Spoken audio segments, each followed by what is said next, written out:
Hello friends, welcome to suggestive education. Suggestive এডুকেশনে সকলকে স্বাগত জানাই। এসএসসি জিডি আমরা যে ম্যাথ পিওয়াইকিউ প্র্যাকটিস করছিলাম, তো আজকে আমাদের হবে 18 মে 2026 শিফট 1। তো আজকের প্রথম কোশ্চিন দেখো, প্রত্যেক শিফটে আমাদের প্রথম কোশ্চিন সরল থাকছে, ঠিক আছে। তো আমাদের প্রথম কোশ্চিন হচ্ছে, এটা লিখে দিই আমরা 66, তারপরে যোগ 48 বিয়োগ, আচ্ছা এই দুটোকে যোগ করে নাও। 29 আর 15 যদি আমরা যোগ করি তো 44 হবে, আর 44কে এই 2 দিয়ে গুণ করে দিলে 88, ঠিক আছে। 44 দিয়ে 88 যোগ, আচ্ছা এই দুটো বিয়োগ করে ডাইরেক্ট লিখে দাও, তাহলে সহজ হবে। 4 থেকে 3 বাদ 1, 8 থেকে 3 বাদ 5, 51, ঠিক আছে।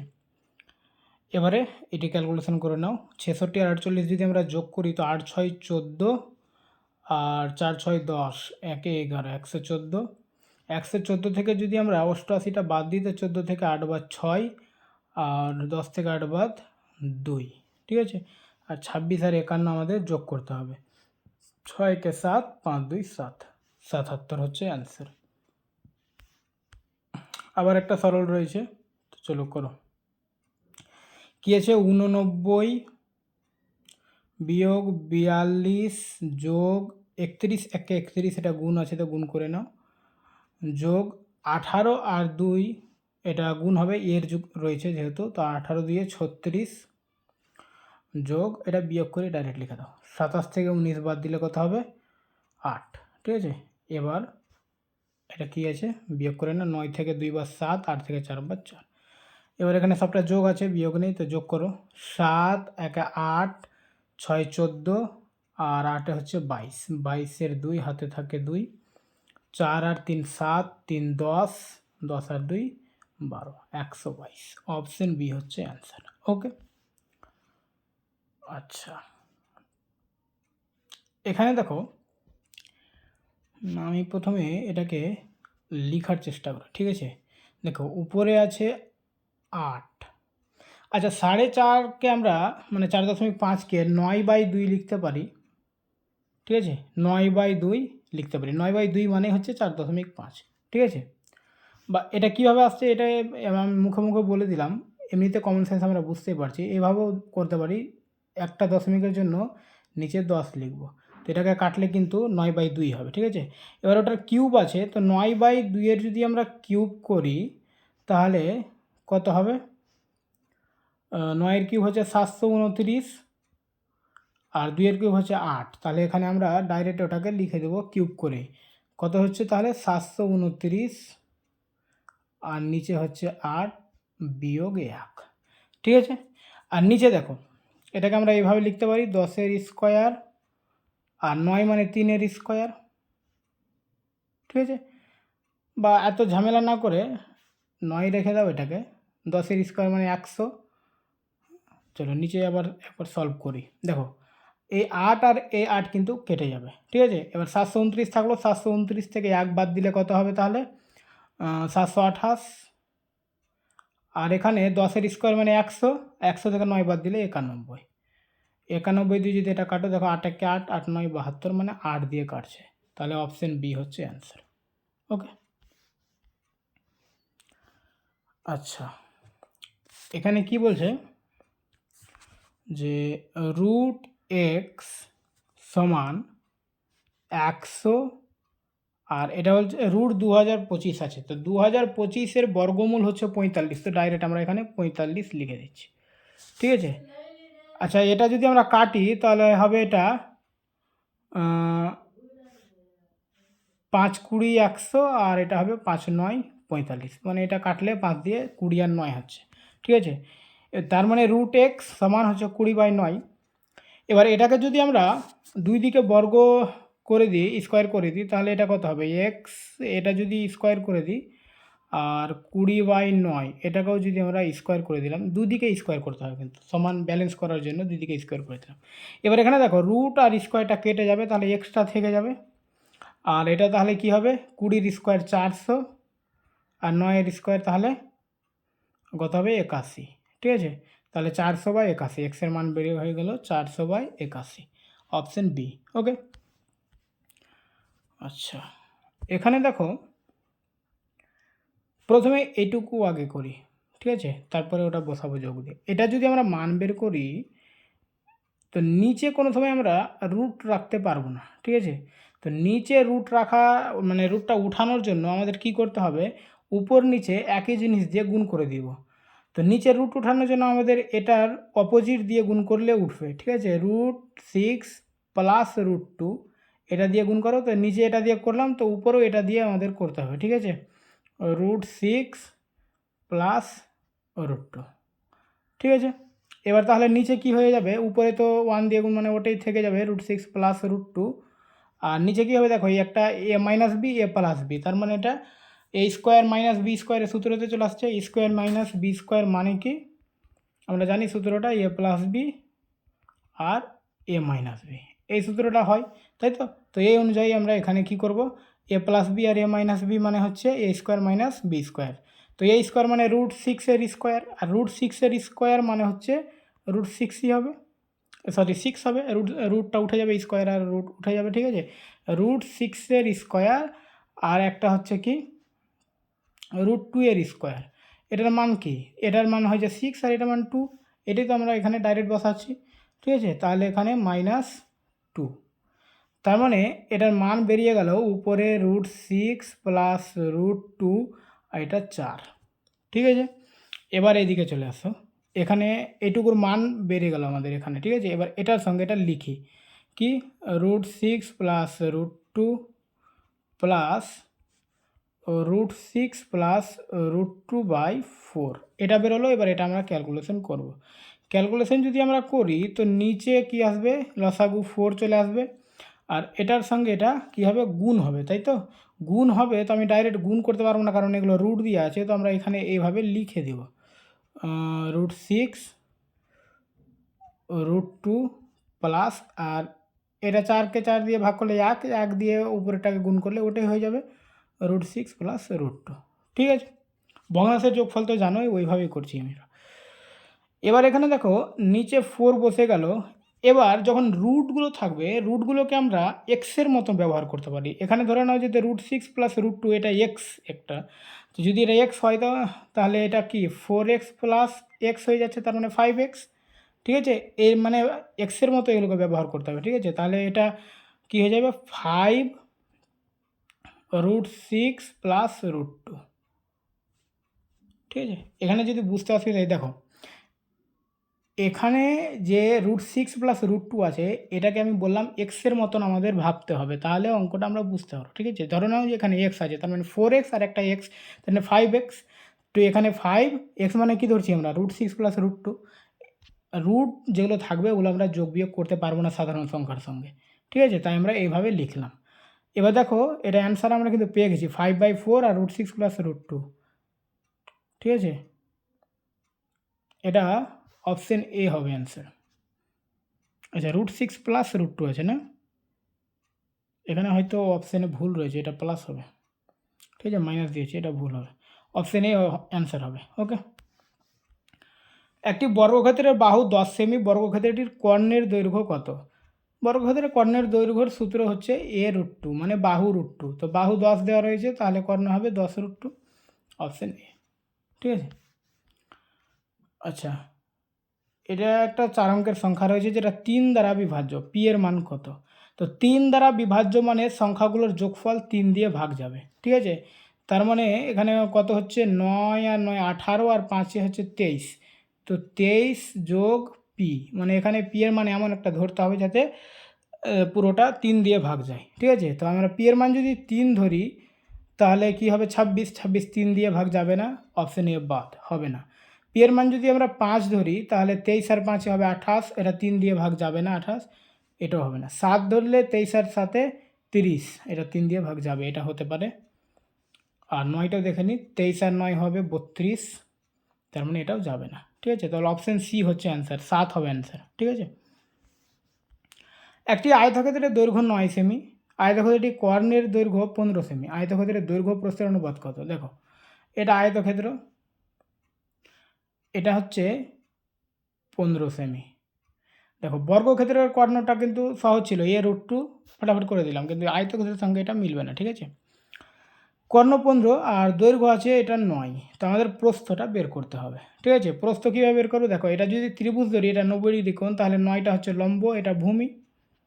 বারবার আমি এই সূত্রটা অনেকবার ইউজ করেছি। তাহলে অতিভুজ স্কয়ার সমান লম্ব স্কয়ার প্লাস ভূমি স্কয়ার, এটা আমরা জানি। তাহলে ভূমি স্কয়ার আমাদের বের করতে হবে। তাহলে ভূমি স্কয়ার সমান হচ্ছে অতিভুজ স্কয়ার মাইনাস লম্ব স্কয়ার। ঠিক আছে, তাহলে ভূমি স্কয়ার সমান হচ্ছে অতিভুজ স্কয়ার মানে 15 স্কয়ার, 15 স্কয়ার হচ্ছে 225, আর মাইনাস লম্ব স্কয়ার 9 স্কয়ার মানে হচ্ছে 81। তাহলে ভূমি স্কয়ার সমান তাহলে কত হবে? 225 থেকে 81 যদি বাদ দিই, 5 থেকে 1 বার 4, আর 12 থেকে 8 বার 4 আর 1, 144। তাহলে ভূমি স্কয়ার সমান যদি 144 হয়, তাহলে ভূমি সমান কত? তাহলে 12, 144-এর বর্গমূল 12, তার মানে প্রস্থ হয়ে গেল 12। ঠিক আছে, এবার কী বলছে? দৈর্ঘ্য প্রস্থের অনুপাত কত? দৈর্ঘ্য 9, প্রস্থ যদি 12, তাহলে অনুপাত কত হবে? এটা 3 দিয়ে কাটলে 3 3 আর 3 4, তার মানে 3:4 হবে। অপশন এ হচ্ছে অ্যান্সার। ওকে, আচ্ছা, এটা বীজগণিতের সূত্র, অনেকবার আমরা করেছি। এই সূত্রটা হচ্ছে a minus B whole square. ঠিক আছে, এটার সূত্র এটা। তো 460 মাইনাস 240, তাহলে কত হবে? 0.22, মানে 220 স্কোয়ার আমাদের করতে হবে। ঠিক আছে, 220 স্কোয়ার মানে 22-এর স্কোয়ার হচ্ছে 484, আর 0 স্কোয়ার মানে একটা 0 স্কোয়ার মানে দুটো 0, ডবল 0 হয়ে যাবে, 484 0 0। ঠিক আছে, একটি শ্রেণীতে 28 জন ছেলের গড় বয়স 19 বছর, এক্স বছর এবং 21 বছর বয়সের দুজন ছেলে শ্রেণী ছেড়ে চলে যায়। যদি শ্রেণীর নতুন গড় বয়স 19 বছর হয়, তবে এক্সের মান কত? প্রথমত একটা বেসিক নিয়ম করতে পারে যে 28 জন ছেলের গড় হচ্ছে 19, তো মোট কত, এটা গুণ করে নাও। আচ্ছা, আমি বেসিকের আগে একটা জিনিস বলে দিই, এমনি শর্টকাট যদি করতে চাও, তো দেখো, এখানেও গড় বয়স হচ্ছে 19, এখানেও হচ্ছে গড় বয়স 19, সমান গড় বয়স কিন্তু চেঞ্জ হচ্ছে না। ঠিক আছে, আর দুইজন ছেলে বাদ যাচ্ছে, তো 28 জন ছেলের মধ্যে দুইজন ছেলে বাদ যায়, আর গড় যদি একই থেকে যায়, তার মানে ওই দুজন ছেলে 19 19 করে নিয়ে গেছে, মানে টোটাল 38 নিয়ে গেছে। ঠিক আছে, এবার 38 নিয়ে গেছে, তো তার মধ্যে একটা ছেলে 21, তাহলে ওপর ছেলে কত? 38 থেকে 21 বাদ দিলে 17, এটা হবে আনসার। কিন্তু এটা যদি বুঝতে অসুবিধা হয়, তো দেখো, 28 আর 19 আমরা কী করব? গুণ করে নেব, তাহলে মোট বেড়ে যাবে। তাহলে 8 9 72, 9 2 18, আর 7 হচ্ছে 25, 8 1 8 আর 2 1 2, 2 8 5 13, 2 2 4 1 5, 532 হচ্ছে মোট। এবার দুইজন ছেলে চলে যাচ্ছে, তাহলে ছেলে কতজন থাকে? 26 জন, আর তাদের ওই 26 জনের গড় বয়স হচ্ছে 19, তাহলে 26 গুণিত 19। ঠিক আছে, তাহলে 6 9 54, 9 2 18, 18 আর 5 23।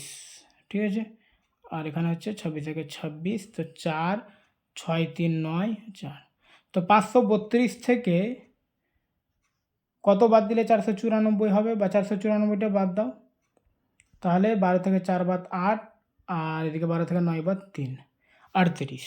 তার মানে দুইজন চলে যাওয়ার পরে 38 কমেছে, তো একজন 21 নিয়ে গেছে, আর একজন, তাহলে কত? 38 থেকে 21 বাদ মানে 17। ঠিক আছে, তাহলে এক্সের মান হচ্ছে 17।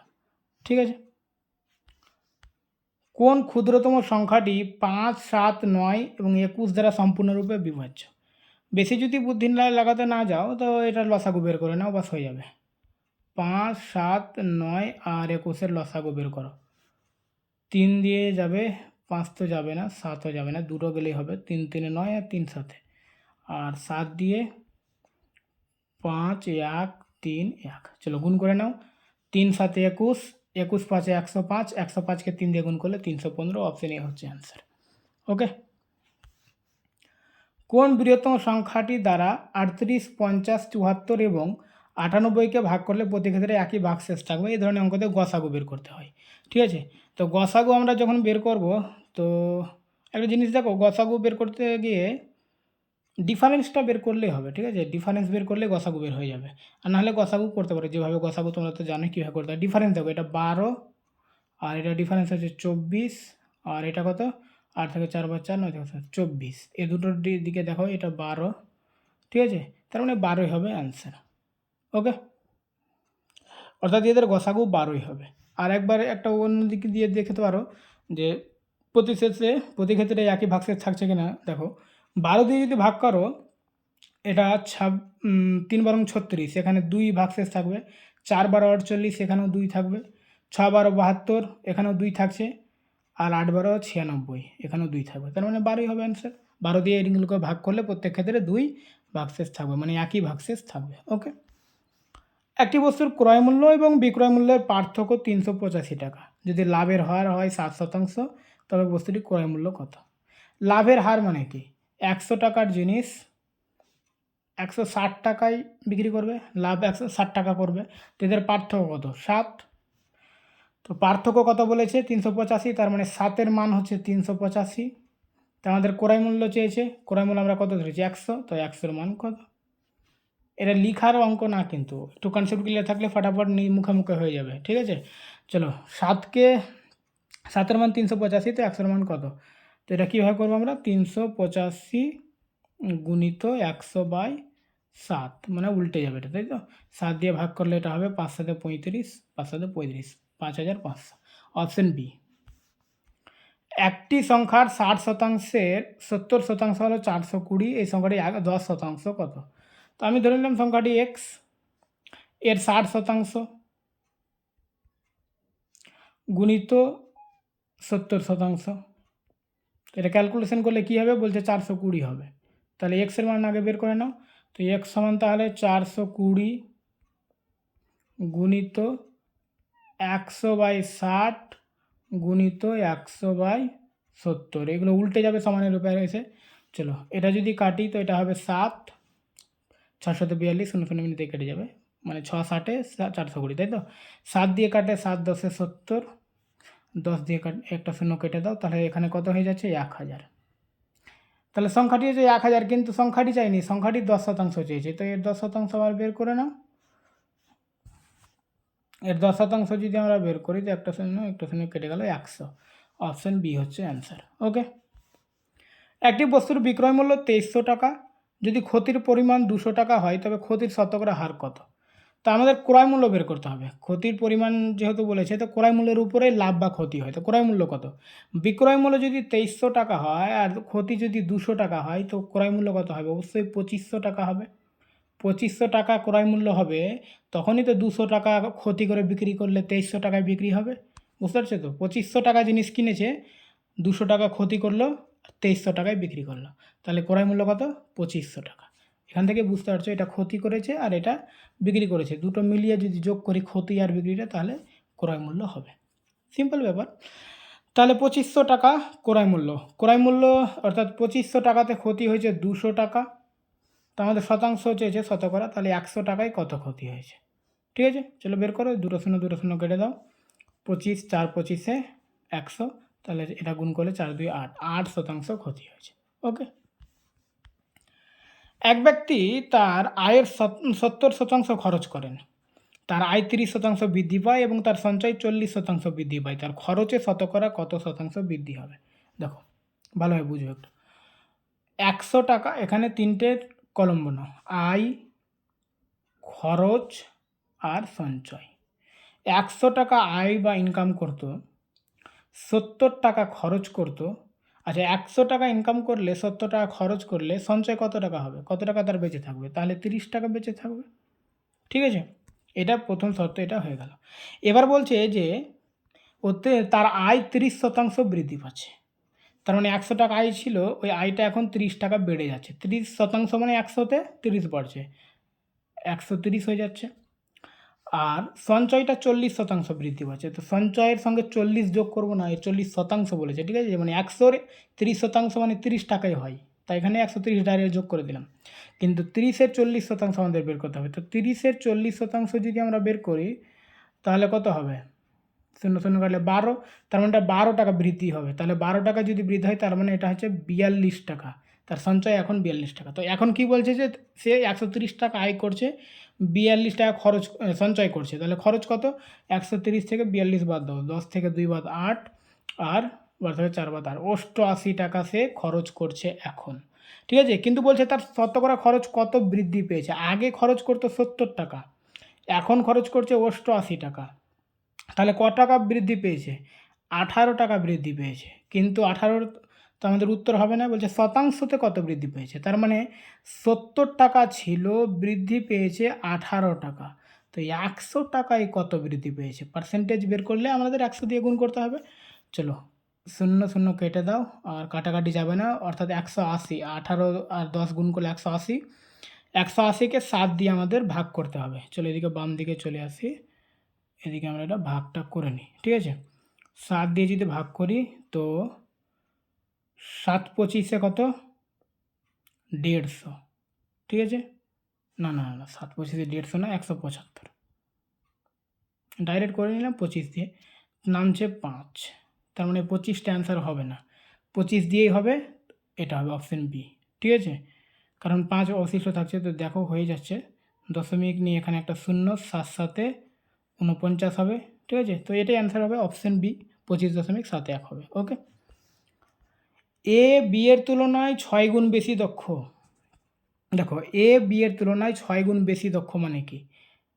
বি যদি একদিনে একটা কাজ করে, তো এ 6টা কাজ করতে পারবে, ওর থেকে 6 গুণ বেশি দক্ষ। এ বি এর থেকে, বি এর তুলনায় মানে বি এর থেকে 6 গুণ দক্ষ, মানে বি একটা কাজ করলে এ 6টা কাজ করবে। ওকে, ঠিক আছে। এবার বলছে এ আর বি একসাথে একটি কাজ করে, ওরা একসঙ্গে তাহলে কটা কাজ করবে? একসঙ্গে ওরা অবশ্যই 60টা কাজ করবে। ও একটা করছে, 6টা করছে, তারা একসঙ্গে যদি কাজ করে তাহলে 60টা কাজ করবে।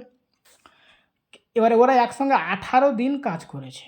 দেখো একদিনে ওরা একসঙ্গে 60টা কাজ করছে, তো 18 দিনে টোটাল কটা কাজ করবে? তার মানে 18 দিয়ে এটা গুণ করে দাও, তাহলে 7 18 হচ্ছে 126। তার মানে টোটাল ওরা 126টা কাজ করেছে একসঙ্গে 18 দিনে, ঠিক আছে।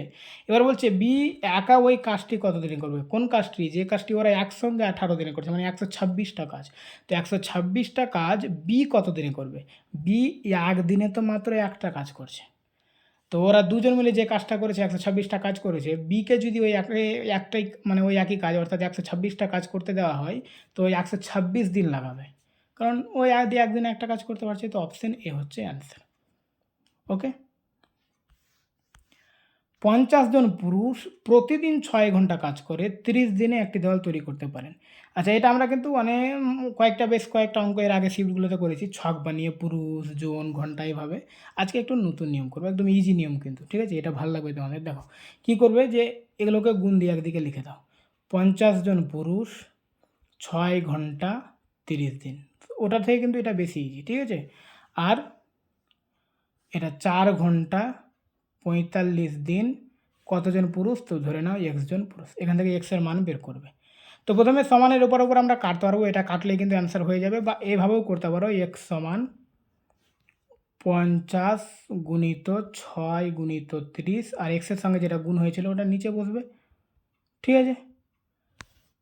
এভাবে করতে পারো, এভাবে কাটাকাটি করতে পারো, বা সমানের উপরেও করতে পারো, ঠিক আছে। আমি সমানের উপরটাই করবো, কারণ এটাই শিখতে হবে আমাদের, বারবার তো লাইন লেখার টাইম পাবে না। এভাবে লিখে দিলে এবার সমানের উপর কাটো। দেখো এটা যদি আমরা কাটি, 15 2 30, 15 2 30, আর এটা 15 3 45, রাইট, বড় বড় কেটে গেল। আর এটা 3 দিয়ে যদি এটা কাটি, তো এটা হবে 3 2 6, আর এটা 4, আর এটা 2 2 4, এবারে কেটে দিলাম 2 দিয়ে 4, এবারে 4। তাহলে এক্স সমান কী থাকলো? এপারে থাকলো 50, আর এপারে থাকছে এক্স। তো এক্সটা কী ধরেছিলাম? কতজন পুরুষ, তার মানে 50 জন পুরুষ, হয়ে গেল অ্যান্সার। ওকে। ট্রেন এ এবং বি এর দৈর্ঘ্য যথাক্রমে 300 মিটার এবং 500 মিটার, তারা বিপরীত অভিমুখে চলছে, তারা একে অপরকে 10 সেকেন্ডে অতিক্রম করে। আচ্ছা, যখন একসঙ্গে বলবে ট্রেন, তার মানে দুটোর দৈর্ঘ্য তারা অতিক্রম করবে, ঠিক আছে। তার মানে ওরা 10 সেকেন্ডে 800 মিটার অতিক্রম করছে, 300 আর 500 800। তো 1 সেকেন্ডে অবশ্যই কত? 80 মিটার। 800কে 10 দিয়ে ভাগ করো, একসঙ্গে করে দিলাম, ঠিক আছে, 80 মিটার।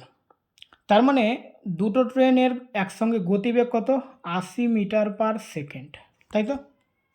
10 সেকেন্ডে যদি 800 যায়, তো 1 সেকেন্ডে 80 যাবে, তার মানে তাদের মিলিয়ে গতিবেগ হচ্ছে 80 মিটার পার সেকেন্ড। তো একটি ট্রেনের গতিবেগ বলে দিয়েছে, দেখো এর গতিবেগ হচ্ছে 20 মিটার পার সেকেন্ড, তো বি এর গতিবেগ কত? দেখো দুজন মিলিয়ে যখন তাদের গতিবেগ 80 মিটার পার সেকেন্ড, তো এর গতিবেগ যদি 20 হয়, তো 20 মিটার পার সেকেন্ড হয়, তাহলে বি এর গতিবেগ অবশ্যই 60 মিটার পার সেকেন্ড হবে। তাহলে তো দুজন মিলিয়ে 80 হবে, ঠিক আছে? মানে 80 থেকে 60 20 বাদ দিলে 60, তো অপশন বি হচ্ছে অ্যান্সার। এর গতিবেগ 20, বি এর গতিবেগ 60, দুজনের মিলিয়ে গতিবেগ 80। ওকে। একটি গাড়ি 48 কিমি দূরত্ব 72 মিনিটে অতিক্রম করে। যদি এর গতিবেগ 10 কিলোমিটার পার ঘন্টা কমানো হয়, তবে একই দূরত্ব অতিক্রম করতে কত সময় লাগবে? আচ্ছা, এখানে 10 কিলোমিটার পার ঘন্টা মানে ঘন্টায় কমাচ্ছে, ঠিক আছে? ওর গতিবেগ কমাচ্ছে, তো আমাকে এটাও ঘন্টাতে আগে নিয়ে আসতে হবে, ওর গতিবেগটা নিয়ে আসতে হবে। তো 72 মিনিটে যায় 48 কিলোমিটার, তো ঘন্টা মানে 60 মিনিটে কত কিলোমিটার যাবে? তাহলে ওর গতিবেগটা আমি পেয়ে যাব, ঠিক আছে? তাহলে 48 গুণিত 60/72, 12 দিয়ে কাটলে 5 12, আর এটা হচ্ছে 6 12, আর এটা 6 দিয়ে যদি কাটি 6 8 48, তাহলে 5 8 40। তার মানে এখানে যে দূরত্বটা গিয়েছে তখন তার গতিবেগ হচ্ছে, ঘন্টায় গতিবেগ হচ্ছে 40, ঠিক আছে? মানে 40 কিলোমিটার পার ঘন্টা হচ্ছে তার গতিবেগ, ঠিক আছে? এবার বলছে গতিবেগটা যদি 10 কিলোমিটার পার ঘন্টা কমিয়ে দেয়, মানে 40 কিলোমিটার পারে চলছিল, তাই এই টাইমে এত দূরত্ব গিয়েছিল।